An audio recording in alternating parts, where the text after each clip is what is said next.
చాలా ట్రబుల్స్‌లో ఉన్నవాళ్ళని, కష్టాల్లో ఉన్నవాళ్ళని కింద నుంచి పైకొచ్చి ఒక పూట భోజనం గూడా లేనోళ్ళని చూసే ప్రాసెస్‌లో ఎదిగాను నేను. అసిస్టెంట్ డైరెక్టర్ స్థాయి నుంచి ఒక డైరెక్టర్ స్థాయికి, ఒక డైరెక్టర్స్ అసోసియేషన్ ప్రెసిడెంట్ స్థాయికి ఎదిగాను. సార్. అసోసియేషన్‌లో 2000 మంది మెంబర్లుంటే ఆళ్ళలో 100 మందికే పనుంటది. హ్మ్. మిగతా 1900 మంది ఎలా సర్వైవ్ అవుతారు, ఏంటి అనేటప్పుడు ఆళ్ళ కష్టాలు, ఆళ్ళ బాధలన్నీ తెలిసి మొత్తం మన ఫ్యామిలీ ఎఫెక్ట్ అయ్యేలాగా లేకపోతే మనం కింద పడిపోయేలా కాదు గానీ, మన జేబులో ఒక రూపాయి ఉందంటే ఈజీగా ఒక పావలాయో, 30 పైసలో ఎదుటోడికి సాయం చేస్తే మనమేం పడిపోం గదా! అనే ఒక ధోరణితోటి నేను చాలా అయన్నీ చేస్తాను. చాలా మంది అసిస్టెంట్ డైరెక్టర్‌లకి హెల్ప్ చేస్తాడు కాశీ ఆ! అని చెప్పి ఆ చెప్పారు సార్. ప్రాసెస్‌లోనే ఇందాక మీరన్నదానికి కొన్ని సినిమాలకి డబ్బులు తీసుకోకుండా చేసిన సినిమాలున్నాయి. హ్మ్. కొన్ని ఎగ్గొట్టినయున్నాయి. హ్మ్. ఆ డబ్బుల సైడ్ మనం అంత ప్రెజర్ చేసి అంటే దేవుడు మనకేదో డైరెక్షన్ చేద్దామని వస్తే యాక్టింగ్ అవకాశం ఇచ్చాడు. యాక్టర్ అయ్యాము. హ్మ్. అసలు ప్రయత్నం చేయకుండానే 250 సినిమాలనేది చిన్న విషయం కాదు. ఒక 15 ఏళ్ల కెరియర్‌లో మనం మన డిపార్ట్మెంట్‌లో ఉన్న వాళ్ళకి హెల్ప్ చేసే అవకాశంగా కూడా అనుకుని, హ్మ్. ఏ డైరెక్టర్ అయినా సరే వచ్చి సార్ ఇది నా ఫస్ట్ ఛాన్స్ మీరు నాకు చేసి పెట్టాలి హ్మ్. అని అన్నప్పుడు తగ్గించినయి ఉన్నాయి. అసలు లేకుండా చేసినయి ఉన్నాయి. ఇంకోటి కూడా చెప్పారు సార్. ఆ! షూటింగ్ అంతా అయిపోయిన తర్వాత డబ్బింగ్‌కెళ్ళే ముందు గూడా ఆ! ముందు సినిమా రిలీజ్ చెయ్యి. నీకేమన్నా మిగిలితే ఇవ్వు లేకుంటే లేదని చెప్పిన ఆ! కూడా అది అది సందర్భాలున్నాయి. కూడా జరిగినాయి. ఆ! అది మామూలుగా అది చిన్న కో డైరెక్టర్‌గా ఉండగానే జరిగింది నాకు. ఆ! అది 'జగపతి బాబు' గారి ఫాదరు సార్. ఆహ్, రాజేంద్ర ప్రసాద్ గారు. రాజేంద్ర ప్రసాద్ గారు లెజెండ్ ఆయన. సార్. ఆయన నన్నెందుకో లైక్ చేసేవాడాయన. హ్మ్. ఫస్ట్‌లోనే ఆయన ఇష్టం అనిపిచ్చేసింది. ఎందుకంటే ఆయన కో డైరెక్టర్‌గా నేను హైదరాబాద్, మెడ్రాస్ నుంచొస్తే దసరా బుల్లోడులో ఒక కారుండేది. ఆ కారేసుకొని ఆయనొచ్చాడు నన్ను రిసీవ్ చేసుకోవటానికి. సార్. ఆ 'దసరా బుల్లోడు' రిలీజ్ అయినప్పుడు బచ్చా అప్పుడు మనం హ్మ్. చిన్న కుర్రోడిని. చాలా హ్యాపీ ఫీల్ అయిపోయాను నేను. ఆయన నా కోసం ఇలా వచ్చాడని. అలాంటి ఆయనకి ఆ సినిమా చివరికొచ్చేటప్పటికి కొంచెం ఒక 15,00,000 డెఫిషియట్ లాగా ఏదో డిస్కషన్స్‌లో ఇనబడింది. ఇనబడితే ఓ రోజెళ్ళి సార్ నాకు ఇంకా 40,000 50,000 రావాలి. హ్మ్. ఆహ్, శరత్ గారికి ఎంతో ఉంది. ఇలా ఎడిటర్స్‌కుంది. కెమెరామెన్‌కుంది. ఆళ్ళందరితో మాట్లాడతాను. హ్మ్. మీరసలు ఏ పైసా గూడా ఇవ్వక్కర్లేదు. మనం సినిమా రిలీజ్ జేసేద్దాం సార్ అన్నాను. అబ్బా! అనంటే ఆయన ఇలా చూసి ఇలా తట్టి, "పిచ్చోడా! 'వివి రాజేంద్ర ప్రసాద్' గురించి నీకు తెలీదు" అనే నవ్వు నవ్వాడు. కట్ చేస్తే మర్నాడు టేబుల్ మీద డబ్బులు అలాగా 20,00,000 ఎంతో ఉన్నాయి. మా అందరికి గూడా టక టక టక టక అందరికి ఇచ్చి అప్పు జేసే సార్. ఆ సినిమా కంప్లీట్ అయింది. రిలీజ్ అయింది. అదెళ్ళి 'జగపతి బాబు' తోటి చెప్పాడంట. "అరేయ్! కాశీ ఇలాగ కొడుకులాగా ఆలోచించాడురా" అని. హ్మ్. ఆ షూటింగ్‌లో "ఏంటి కాశీ నాన్నే బుట్టలో పడేసావు. నాతోటి ఇలా అన్నాడు" హ్మ్. అని అంటే, "ఏం లేదు బాబు. ఏ ప్రొడ్యూసర్ అయినా అలాగే అంటాం" హ్మ్. అని అన్నాను నేను. అప్పుడు అలా జరిగింది. ఇయన్నీ విన్నాను సార్ నేను. యాక్చువల్‌గా ఈ 2, 3 రోజుల్లో మీ ఇంటర్వ్యూ కోసం హ్మ్. ఆహ్, అందరితో మాట్లాడుతుంటే చాలా గొప్పగా చెప్పారు. అసిస్టెంట్ డైరెక్టర్లు, అసోసియేట్ డైరెక్టర్లు ఎవరికన్నా హెల్ప్ ఉంటే ఫస్ట్ సహాయం జేస్తాడు. హ్మ్. అలా అని జెప్పేసి మళ్ళీ డబ్బులనేమన్నా విచ్చలవిడిగా చూస్తాడంటే కాదు. అతను చెయ్యి బెట్టి కొన్న ప్రతి ల్యాండు ఖచ్చితంగా తక్కువ సమయంలో రేట్లు పెరిగినియి హ్మ్. అని అదే జెప్పేసి నిజమే. ఆ! అదే it's a luck, God gift అది. అంటే రియల్ ఎస్టేట్‌లో తెలివితేటల కంటే గూడా నా ఉద్దేశంలో టైమింగు, లక్కు చాలా ఇంపార్టెంట్. సార్. ఆ టైంలో, ఆ ప్లేస్‌లో మనం కొనడానికి మన దగ్గర డబ్బులున్నాయి. హ్మ్. కొనాలని మనం వెళ్లి ప్రయత్నం చేశాము అనేది చాలా ఇంపార్టెంట్. నేను తెలివిగా ప్లాన్ చేశాను అనంటే ఇప్పుడు ఇప్పుడు నేను చేయలేం గదా! సార్. ఇప్పుడు గజం ఎక్కడ చూసినా 2,00,000, 3,00,000 అయిపోయాక నా తెలివితేటలేముంటాయి? సో, అందువల్ల బట్ ఒకటేంటంటే డబ్బు అనేది మనం చాలా రెస్పెక్ట్ ఇవ్వాలి. లక్ష్మీదేవి అంటామా? లేకపోతే ఇంకో ఏదో పేరు పెట్టుకుంటాం. రెస్పెక్ట్ ఇస్తే మనకి కలిసొచ్చేలాగా చేస్తది. మనం పడిపోకుండా చూస్తది. హ్మ్. ఇయన్నీ ఉంటాయి. దుబారా చేసేసి మీనింగ్‌లెస్ ఎక్స్‌పెండిచర్ చేసేసి, రేపు అనేది ఒకటుంటది అనేది ఆలోచించకుండా చేసేసినోళ్ళందరూ గూడా చాలా ఇబ్బంది పడ్డారు. దేకిచ్చేస్తది మనిషిని. ఆహ్! ఎక్కడికెళ్ళినా డబ్బు పుట్టదు. డబ్బు లేకపోతే రోజు గడవదు. సో, అందువల్ల ఏంటంటే నేను ఎవరికైనా ఓ మాట చెప్తాను. పెద్దలు దీపం ఉండగా ఇల్లు చక్కబెట్టుకోరా అని అంటారు. దాని అర్థం మనం కరెక్ట్‌గా, పర్ఫెక్ట్‌గా తెలుసుకుంటే. హ్మ్. నీకు ఆదాయం వచ్చినప్పుడు ఆ ఆదాయాన్ని సద్వినియోగం చేసుకోరా అని అర్థం. సో సో, ఒకవేళ నీకు టైం లేకపోతే దీపం ఉన్నప్పుడు ఇల్లు చక్కబెట్టుకునే టైం నీకు లేకపోతే అట్‌లీస్ట్ ఒక టార్చ్ లైట్ కొనుక్కో. ఆ వెలుగులో అయినా నువ్వు చక్కబెట్టుకోవచ్చు. హ్మ్. అని నేను సరదాగా అందరితోటి ఇంటర్వ్యూలో కూడా చెప్తాను నేను. అంటే మనకి మనం నమ్ముకుని ఒక ఫ్యామిలీ వచ్చినప్పుడు ఆ ఫ్యామిలీతో గేమ్‌లు ఆడకూడదు. Correct sir. సో, ఆళ్ళ భవిష్యత్తు గాని, పిల్లల చదువులు గాని ఎవ్వరిని అడిగినా ఇండస్ట్రీలో టైం బాగోకపోతే, సక్సెస్ లేకపోతే రూపాయి కూడా హెల్ప్ చేయరు. హ్మ్. ఎవ్వరికీ చేయరు. మీతోటి అవసరం ఉందంటే పాతాళంలో ఉన్న తవ్వి బయటికి తీసుకొచ్చి మీకు మర్యాదలు చేసి మిమ్మల్ని ఇచ్చేస్తారు. అవసరం లేదంటే పక్కంటే ఎళ్ళినా పట్టించుకోని పరిస్థితులు ఇండస్ట్రీలో 90% చూసాను నేను. ఎందుకంటే చాలా మందిని చూసాను. సార్. ఒక ప్రొడ్యూసరు ఇల్లు చూసి ఆహా! ఎలా ఉండాలి అని అనుకునే స్టేజ్ నుంచి నేను కారు కొనుక్కొని కారులో ఎళ్తుంటే అదే ప్రొడ్యూసరు లూనా మీద ఎళ్ళటం చూసాను నేను. ఆ! సో, అయన్నీ చూసినప్పుడు మనకేముంటది అనంటే అయన్నీ దేనివల్ల? జాగ్రత్త లేకపోవడం వల్ల. జాగ్రత్త లేకపోవటం.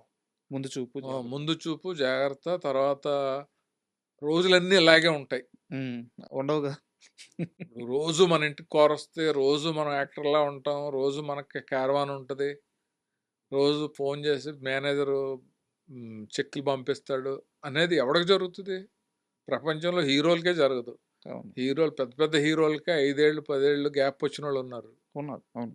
సో, ఆఫ్టర్ ఆల్ టెక్నీషియన్స్ ఆళ్ళు ఎంత జాగ్రత్తగా ఉండాలి? ఇంకోటి మనం విలేజెస్‌లో ఉన్నప్పుడు, మన ఊర్లో మనం ఉన్నప్పుడు, మనం చదివినప్పుడు, ఒక వ్యాపారం చేస్తే లాభం వస్తది. ఒక వ్యవసాయం చేస్తే ఆదాయం వస్తది. ఒక ఉద్యోగం చేస్తే జీతం వస్తది. బట్ సినిమా ఫీల్డ్‌లో అలా గాదు. అక్కడ గ్యారంటీ ఉంది ఆటిలికి. ఆ లైఫ్ అంతా పణంగా పెట్టి ఇక్కడ ఓ 15 ఏళ్ళు మనం ఇండస్ట్రీలో ఆ 15 ఏళ్లలో జాగ్రత్తతోటో, డెడికేషన్ తోటో స్మార్ట్‌గా ఆలోచించో పైకి రాకపోతే ఈ కెరీర్ అంతా వేస్టే కదా! లైఫే వేస్ట్ సార్. అయిపోయింది. బయటికెళ్తే మనకు ఉద్యోగం చేసుకోవడానికి ఏజ్ బార్ అయిపోద్ది. ఇంకో పని కూడా మనకి రాదు. ఈ పని తప్ప వేరే రాదు.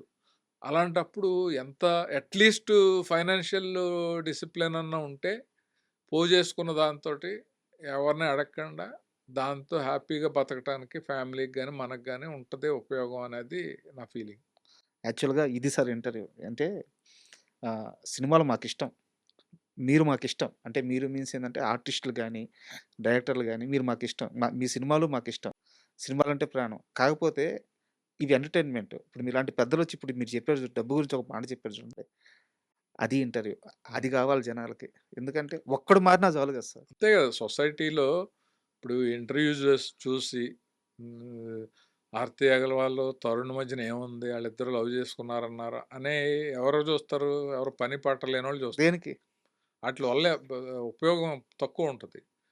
అదే సినిమాలో లైఫ్ గురించో ఇంకోటో ఇప్పుడు మనిషి ఎక్స్‌పీరియన్స్‌లో ఉండే మంచి చెడ్డలే గదా! ఉపయోగపడేది సొసైటీకి గాని, యూత్‌కి గాని. సార్.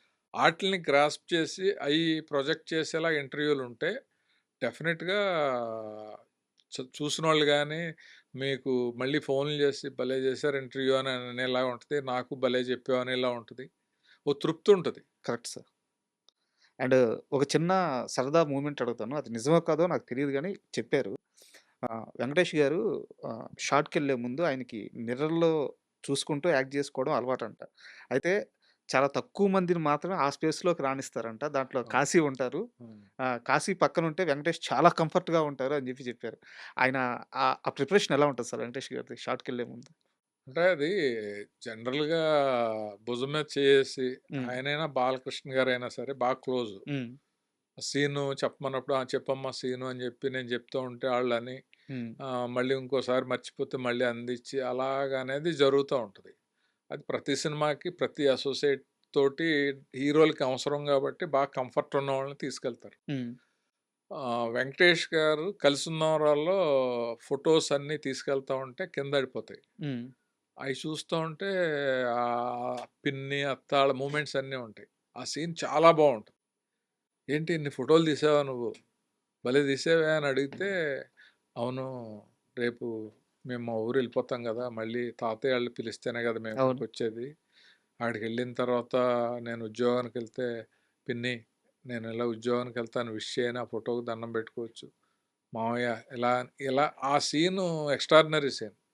అది మేమిద్దరం కలిసి కూర్చొని కోఆర్డినేట్ చేసుకొని నా భుజం మీద చేసి ఆయన ప్రాక్టీస్ చేసిన విధానం హ్మ్. ఎక్సలెంట్. ఆ సినిమాలో కూడా కళ్ళంట నీళ్ళు పెట్టేసింది. చాలా బావుంటది సార్ సీన్ అది. అదే సీను నాకు పర్సనల్‌గా కూడా ఉపయోగపడింది. ఓకే. 'నచ్చావులే'లో మొత్తం నేను యాక్టర్ అయిన తర్వాత ఫస్ట్ టైము కామెడీ సీన్స్, మామూలు అన్ని సీన్స్ అన్నీ అయిపోతున్నాయి. బట్ వైఫ్ చనిపోయేటప్పుడు కళ్ళమ్మట నీళ్ళు తెప్పించేలాగా ఒక పెద్ద సీన్ ప్లాన్ చేశాడు రవి. హ్మ్. నిన్ను టేకెన్ ఫర్ గ్రాంటెడ్ లాగా చూశాను నేను.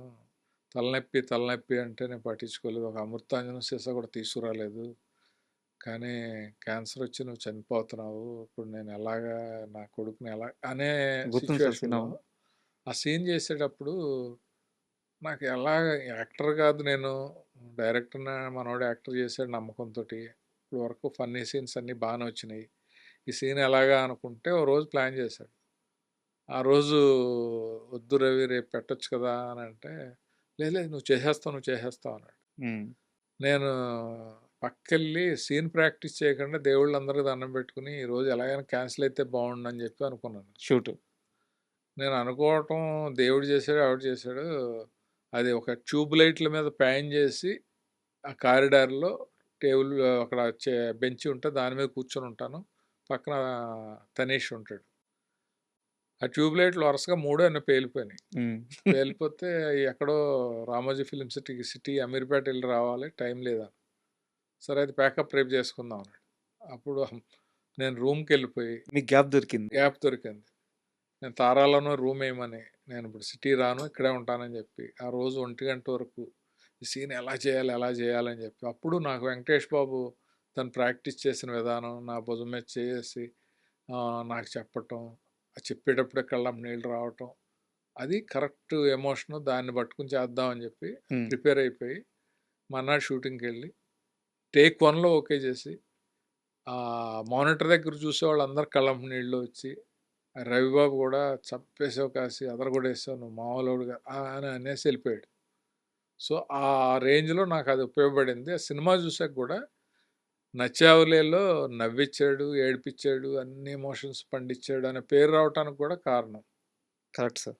నాకు ఆ సీన్ అంతా గుర్తుంది. ఉమ్, అంటే ఆహ్, బయట అలాంటి క్యారెక్టర్‌లు చాలా ఉంటాయి సార్ బయట. అవును. భార్యని అంటే వాళ్ళేదో ఇబ్బంది పెట్టాలని గాదు. భార్యని ఒక గ్రాంటెడ్‌గా తీసేసుకోవడమే. అవును. నా మనిషి. నేనేం జెప్పినా జేస్తది. నా కోసం ఏమన్నా జేస్తది. అదే ఎంత మంచి రవిబాబు ఎంత మంచి సీన్ డిజైన్ చేశాడంటే దాంట్లో చాకలోడు బట్టల మూటలు తీసుకొస్తే చాకలి ఆ మూటలన్నీ ఓ దాని మీద పెట్టుకుని ఒకటి వెళ్తా ఉంటుంది. వెళ్తా ఉంటే అది ఆ బ్యాలెన్స్ తప్పి మూట కింద పడిపోద్ది. అర్రె! చూసుకోవా అని చెప్పి నేను మూట తీసుకెళ్ళి ఆ పైన పెడతాను గానీ, ఒక 2 మూటలు నేను మోసుకొని లోపలికి తీసుకెళ్ళటం చేయను. అవును. సో, అంత టేకెన్ ఫర్ గ్రాంటెడ్ అంటారా? అలాగా చూసాను నేను. నీకు ఏ హెల్ప్ చేయలేకపోయాను అని బాధపడే సీక్వెన్స్‌గా